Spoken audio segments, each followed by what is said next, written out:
Hello guys, मैंने आज से अपना यूट्यूब चैनल चालू किया है और उस पर मैं डेली ब्लॉगिंग करूँगी। तो चलो चलते हैं, आज की ब्लॉगिंग शुरू करते हैं। मेरा नाम पूजा है और मैं सूरत से हूँ। और आप जब भी मेरा ब्लॉग देखोगे तब मुझे कमेंट में ज़रूर बताना कि आप मेरा ब्लॉग कहाँ से देख रहे हो, ताकि मुझे भी पता चले कि लोग कहाँ से मेरा ब्लॉग देख रहे हैं। मैंने आज सुबह से अपने सारे काम फटाफट से ख़त्म कर लिए थे, क्योंकि मुझे मेरे भाई के बच्चों को स्कूल में छोड़ने जाना था। वैसे तो मेरी मम्मी ही उनको छोड़ने और लेने जाती है, पर मेरी मम्मी गाँव गई थी, इसलिए ये जिम्मेदारी मुझ पर थी आज। क्योंकि मेरी भाभी भी जॉब करती है, तो आज उनका ख्याल मुझे ही रखना था। और ये है वैष्णु, मेरी बेटी। वैष्णु की स्कूल सुबह की, इसलिए दोपहर में मैं इसको थोड़ा सुला देती हूँ और मैं भी सोचती हूँ कि थोड़ा आराम कर लूँ। और इनसे मिलिए, ये है टफ़ी, जो अभी आराम फरमा रहे हैं। और मैं आराम करने लगी तब तक मम्मी का मुझे कॉल आ गया कि बच्चों की स्कूल 3 बजे छूटने वाली है। फिर मैं निकली फटाफट स्कूल के लिए, और स्कूल ज़्यादा दूर नहीं है तो ज़्यादा टाइम भी नहीं लगा। और स्कूल पहुंचने के बाद देखा तो स्कूल छूटना चालू हो गई थी। और अगर मम्मी का मुझे कॉल नहीं आता तो बच्चे 4 बजे तक स्कूल में रह जाते, क्योंकि सुबह जब मैं इनको छोड़ने आई थी तो कुंज ने मुझे कहा था कि मेरे स्कूल 4 बजे छूटने वाली है। फिर मैंने थोड़ा इंतज़ार किया और वेदू भी आ चुकी थी, क्योंकि सिर्फ कुंज की स्कूल 4 बजे छूटने वाली थी। तो मैं वेदू को लेके घर पे आ गई।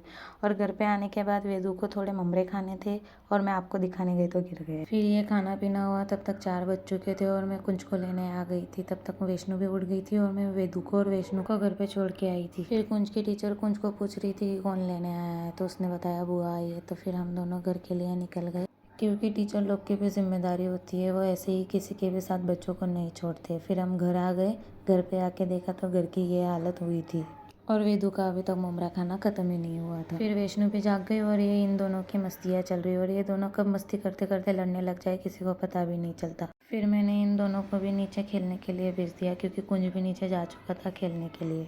अभी ऐसे भी 4:30 बज चुके थे और 5 बजे वैसे भी कुंज और वेदू को दोनों को ट्यूशन भी छोड़ना था और मुझे भी कहीं जाना था। और मैं कहाँ जाने वाली हूँ वो ये आपको थोड़ी देर में वीडियो में आगे पता ही चल जाएगा। इसीलिए जब तक बच्चे नीचे गए थे तब तक मैंने जो घर की हालत ख़राब हुई थी वो सुधार ली। और बाहर जाने के बाद रिटर्न आके काम करने की मुझ में तो थोड़ी सी भी ताकत बची रहती नहीं है, क्योंकि मैं बाहर चलते चलते ही इतना थक जाती। राहुल के कपड़े भी इस्त्री में देने थे, फिर मैंने वो भी निकाल लिए इस्त्री में देने के लिए। चाय बनाई, चाय पी और बाहर जाने के लिए मैं भी रेडी होने लगी। और रेडी होने के लिए मैं ज़्यादा मेकअप कुछ करती नहीं हूँ, ऐसे ही नाइट ड्रेस में चली जाती हूँ, थोड़ा सा पॉन्ड्स पाउडर लगा के। और वो पॉन्ड्स पाउडर भी मेरे लिए ज़्यादा हो गया था, इसलिए मैंने थोड़ा सा वैष्णु को दे दिया और वैष्णु ने उसमें से आधा तो झटक के नीचे गिरा दिया।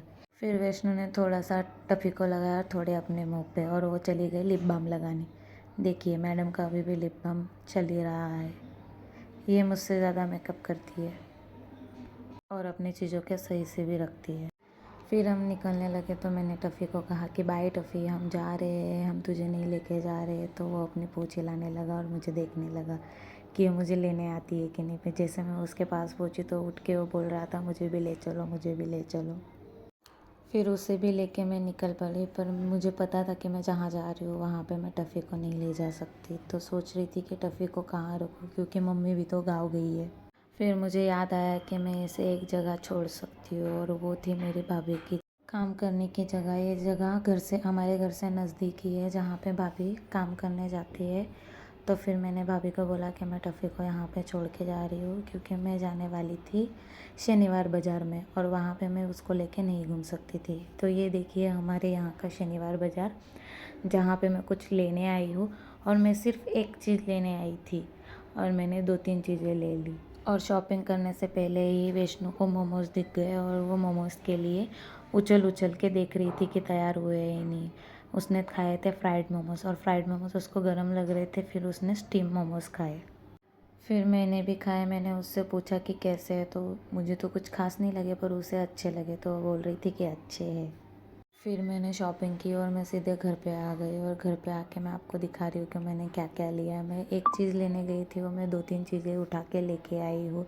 ये पानी की बोतल जो मोमोज़ खाते हुए वहाँ पे बच गई थी। तो चलो देखते हैं, शुरू करते हैं कि मैंने क्या क्या ख़रीदा। पहले तो मैं आपको दिखाती हूँ ये, जो मेरे नाइट सूट से बिल्कुल मैच हो रही है, वाइट और ब्लू कलर में। और मैं सिर्फ इसी को लेने के लिए बाज़ार गई थी, क्योंकि ब्लैंकेट मेरे घर पे बहुत सारी है, मोटी वाली, पर पतली नहीं थी, क्योंकि मुझे इसको ट्रैवल के लिए लेके जाना है। और ये देखिए ब्लैंकेट कितनी सुंदर है, कलर फुल डिज़ाइन एकदम मस्त है। फिर और मैंने ली थी ये 2 चीज़ें, जो दोनों ही मस्त कुर्तियाँ है। एक तो ये है जिस पे वाइट कलर की डिज़ाइन बनी है, इस कलर को क्या बोलते हैं मुझे पता नहीं, क्योंकि मुझे कलर का उतना नॉलेज नहीं है।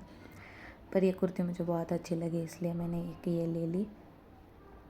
आपको कैसे लग रही है आप भी मुझे बताइएगा कि आपको पसंद आई कि नहीं। और दूसरी कुर्ती थी ये स्लीवलेस थी, जिस पे मैं जैकेट डाल के पहन सकती हूँ, पर ये मुझे पसंद आई तो मैंने ले ली। तो आप इसके बारे में भी बताइएगा कि ये आपको कैसी लगी। सबसे ज़्यादा पसंद आई मुझे ये ब्लैंकेट, और ये ब्लैंकेट मैंने क्यों ली है मैं आपको बताऊंगी। तो देखिए ये है वैष्णो की ब्लैंकेट जो छोटी है, और ये मैंने डी मार्ट से ली है। और वो वाली ब्लैंकेट मैंने आज सैटरडे मार्केट से ली है। तो आप इसको देख सकते हैं ये कैसी है वैष्णो की ब्लैंकेट। और आपको प्राइस दिखाऊँ तो मैं आके दिखाती हूँ आपको, रुकिए। प्राइस इसकी देखिए आप 350 रुपये। ये 350 में इतनी छोटी सी ब्लैंकेट है जो कि वैष्णो की है, और ये मैंने अपने लिए जो कि सिर्फ 250 की है। शनिवार मार्केट में बहुत सस्ता पड़ता है। और ये टफ़ी को मैं भाभी के यहाँ से वापस घर पे लेके आई।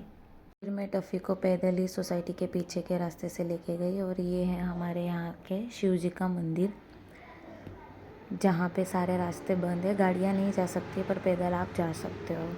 और ये रहा हमारे सोसाइटी के अंदर जाने का रास्ता, जहाँ पे ऐसे गाड़ी जाने के लिए बंद करके रखा हुआ है। फिर टफ़ी और मैंने यहाँ से जंप मारी और हम निकल गए घर के लिए। तो ये रास्ता सीधा मेरे घर की तरफ जाता है, और मैंने गाड़ी साइड में पार्क कर दी थी। फिर मुझे पानी लेने भी जाना था, और ये भर चुका है पानी। फिर तब तक राहुल का भी कॉल आ चुका था, और मैं खाना बनाने में ऑलरेडी लेट हो चुकी थी। फिर मैंने फटाफट से खाना बनाया, टफ़ी का खाना उसे दिया।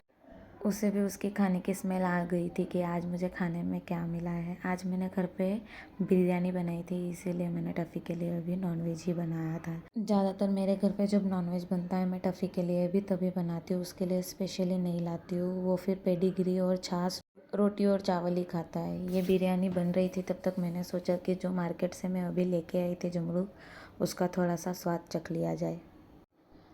क्योंकि राहुल अभी तक जॉब से आए नहीं थे, तो मैं टफ़ी को थोड़ा घुमाने लेके आ गई थी। उसका खाना हो चुका था, इसलिए उसको टहलाना भी ज़रूरी है, और शाम को उसे बाहर ले जाना भी। और ये वैष्णो गार्डन में जा रही है ताकि मैं टफ़ी को घुमाऊँ, तब तक उसका खेलना भी हो जाए। फिर टफ़ी ने घूमना चालू किया, तब तक सामने उसे कुछ कुत्ते दिख गए जिन पे टफ़ी बहुत भौंकता है। टफ़ी की ये बहुत बुरी आदत है कि वो कुत्तों के ऊपर बहुत भौंकता है, शांति से कभी नहीं चलता है रोड पे।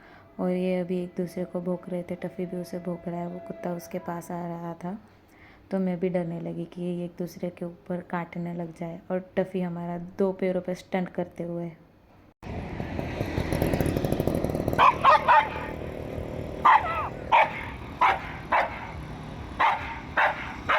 फिर मैंने भी टफ़ी को थोड़ा सा भौंकने दिया ताकि उसका भी गला थोड़ा सा साफ़ हो जाए।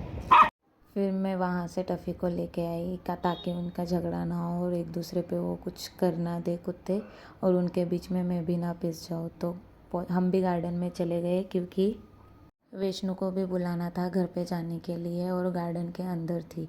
और यहाँ पे वॉचमैन काका नहीं थे, इसलिए हम भी गार्डन के अंदर चले गए, वरना यहाँ पे कुत्तों को लेके जाना अलाउड नहीं है, क्योंकि कुत्ते ये सब चीज़ें करते रहते हैं, इसीलिए। फिर मैं माऊ को दिख गई थी, और माऊ मेरे पास, सॉरी माऊ नहीं, वैष्णो को हम घर पे माऊ बुलाते हैं, इसीलिए माऊ निकल गया। तो माऊ भी मेरे पास भागते हुए आ गई थी, और वो बोल रही थी कि मम्मा 5 मिनट खेलने दो। फिर मैंने उसको थोड़ा सा झूला खेलने दिया। पता नहीं ये लड़का कौन था, उसे झूले झुलाया जा रहा था। फिर घर पे आई, राहुल ने बिरयानी देखी कि बिरयानी बन चुकी थी तब तक। फिर हमने गर्मा गर्म बिरयानी खाई, और मैंने सारे काम फटाफट से ख़त्म किए।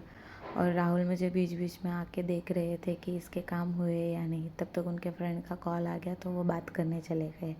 उनके गांव के फ्रेंड का कॉल आया था, क्योंकि मैं अभी 10 दिन के लिए कहीं जाने वाली हूँ, तो वो अपना प्लानिंग कर रहे थे कि हम भी कुछ करें, हम भी कहीं जाए घूमने के लिए। भाभी नहीं है तो तब तक तू भी छुट्टियाँ मना ले, ऐसे उनको वो सब कुछ कह रहे थे।